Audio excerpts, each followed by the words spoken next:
We're here at the Depot Theatre to talk to James Balian and Roger Vickery about their play Mum, Me and the IED.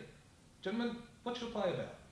Well, it's about a medic, an Australian medic from Afghanistan who's returned with PTSD. The IEDs, which are improvised explosive devices, it's kind of the IEDs of his own mind as he's coming to terms with his condition and the actual ripple effects it has on all the people around him, his mum, his brother, his helpers, and so on. So in a funny way, everyone starts walking in a field of IEDs, you know. I guess you would say that's what it's about. And of course PTSD, post-traumatic stress disorder, it's had a lot of names. In the First World War it was shell shock, but massive psychological dislocation and often reliving the traumatic moments. Okay, and what made you want to write about a topic like PTSD? Well, James and I work from stories. We don't start with the theme by itself. I was at my father's wake. I met an old friend, probably my oldest friend, and I knew her son, a happy-go-lucky country kid who had joined the army. His mother's an avowed pacifist. She was horrified. He'd joined the army for adventure to escape the country. He'd gone, become a combat medic. He came back seriously dislocated by PTSD. And then she told me what was happening to him at the military base where they were supposedly helping to put him back together. So on the one hand, he was getting counselling, he was getting exercise and sleep. But on the other hand, behind closed doors, he was getting the message very clearly that real men suck it up. So her dilemma was, do I do my best, and she's a clever woman, to get him out of the army and protect him from that. But if I do, I know he's going to come back to a country town where there's going to be no real counselling. So she's in a real dilemma, and that was the essence of the play, and that led to a short story which has done quite well. And then James read it and he liked it and said, let's do a play. Which is pretty much what happened with The Nest of Skunks a couple of years ago. It started 2 years before the production. Another one of Roger's stories. Roger is a very good prose writer. He wins awards for it. And he's got this little habit where he'll write something, and right at the end of it I'll get to it and I go, oh gee, this is going to be turned into a play. And that's what happened with The Nest of Skunks, and it's what happened with this one. So it was like, hey Roger, do you want to turn this into a play? Oh yeah, I was thinking about that. And 18 months later... and 26 drafts and a lot of combat. And 26 drafts and a lot of combat. We have a term called cage fight love, that Roger coined that, which is you fight like, you know, in a cage fight, but you do it with love. And it just means, don't tell me what's good about the scene, tell me what's not working, you know. And I can think of at least 3 scenes where we created new scenes and we were so totally wedded to them. And Roger said, I don't like that. And then I went, I don't like that. And it wasn't tit for tat. It was just like, we realised we had, without kind of almost talking about it sometimes, we had a particular view on how the thing should work. And even though we were trying to stretch the parameters, you know, stretch the barriers, they were outside of those parameters of the story. And so instinctively we just went, we don't like that. We don't like that. And then that was a really good starting point for some of the massive changes we ended up making towards the end. So whilst we might absolutely go to the ground over a phrase, a line, an emphasis, if it came to one of us saying, look, that scene just doesn't work for me, because we respect each other, we've worked together so long, the alarm bells go off and you say, okay, I can't see it, but I think this has always worked for us. So when the alarm bells go off, we retreat, and in fact we came up with alternative scenes that have been going famously well in rehearsal, so we're very grateful we did have that cage fight. For this play you've attracted renowned theatre critic Kevin Jackson. How did that come about? funny thing was basically I sent him the script and I said, would you be interested? And honestly, fully expecting that he'd say no, because in my imagination, Kevin is a very busy man. I mean, he teaches almost full time, and he reviews almost full time. So I thought he'd say no. But and he seems to only do classics as well. And that's also, his name. Yeah. He only seems to do classics, exactly. So we ended up being in this situation. I said to Roger, look, I'd really like Kevin to have a look at this play because I think he'd really do something different with it.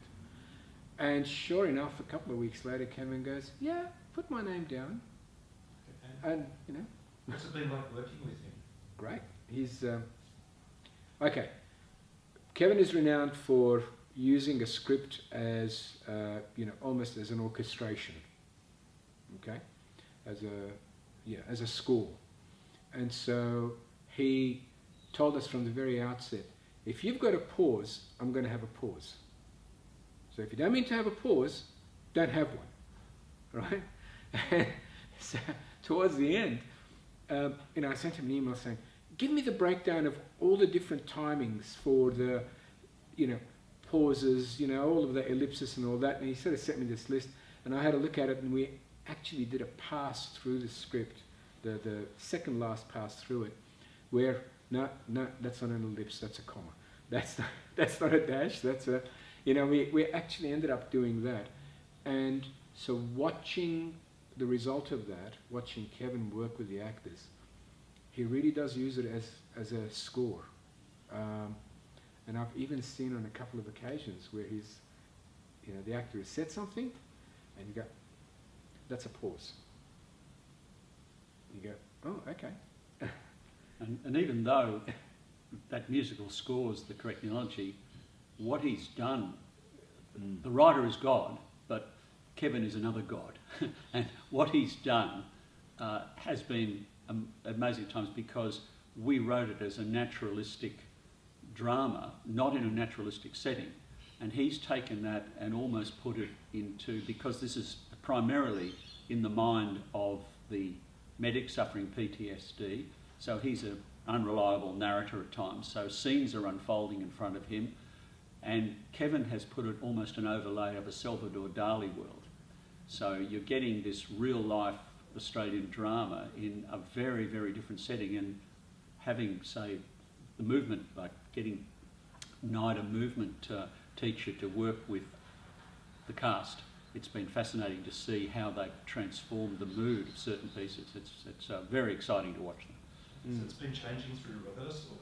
What's been the most surprising thing that has happened during the rehearsal? Yeah, well, look, I haven't got to that many rehearsals, and I walked into one part way, and there's a battlefield scene, which is pretty dramatic, and our medic is trying to save someone, and we wrote it as a pretty hectic, scary experience. And I walked in, and I saw I was watching slow motion. I was watching some kind of almost a mime act, and I'm going, what the hell's going on here? And we're in trouble. And then, after a few seconds, I realised this was emphasising the distortion, and it brought in humour as well. And Kevin's been very strong from looking at 18th draft. He said, you must have the nuances, you must have the humour, which is fine with us because we don't do full-on grim, we don't do black bar dramas. So that encouragement meant we found a lot of light moments.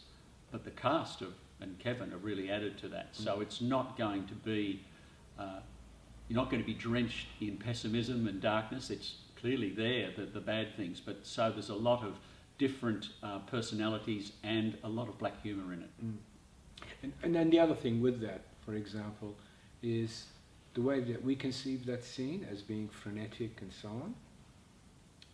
Yeah, look, it would have worked. But watching it the way it is now, with that highly stylized motion, I mean, it's like a ballet, right?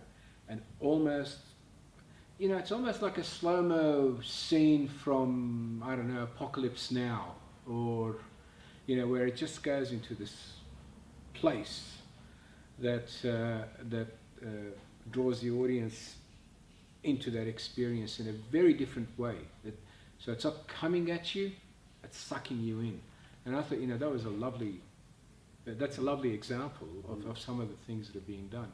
The other thing, I mean, for me was, you know, basically Kevin came in on the 18th draft, and that was when we came in on the first play reading that we did, had a whole lot of ideas and notes, and then we did another draft, and so another play reading, and we had and then some more changes. So at the very last draft, we added 2 scenes because we felt it was really necessary to have these scenes. It was I won't give it away, but to watch those scenes kind of pack the punch that they do is really amazing. But you know, the way it sounds is like, oh, we just added 2 scenes. But you got to remember, we added 2 scenes at the end of 26 drafts. So it wasn't just like out of the blue. There was all of the stuff that was informing the whole story, that these 2 scenes almost ended up being almost organic in the way that they ended up being. And watching it on the floor, watching those scenes on the floor, you just go, wow, why didn't we think of these scenes in the very first draft? Because there's no way we would have. We had to go through the experience of 25 drafts to actually get to the 26th one, which had those 2 scenes in it. And the life and vitality that, well, not the vitality, but more the different interpretation that Kevin's brought to it. He said that he's doing his, I think it might be his first contemporary Australian play in I don't know how long. He did it because he was very concerned about this topic, and he'd been looking for an authenticity and a voice that could match the best British and American dramas. So when he told us that our script met that criteria, we completely agreed with him. Yes, of course. Okay, gentlemen, thanks very much for your time and talking to Theatre Now. Best of wishes, and I hope you break legs for the run for me, Mum, me and the IED at the Depot Theatre, Marrickville. And thank you, gentlemen. For bookings, go to the Depot Theatre's website. Thanks for your time. Thank you.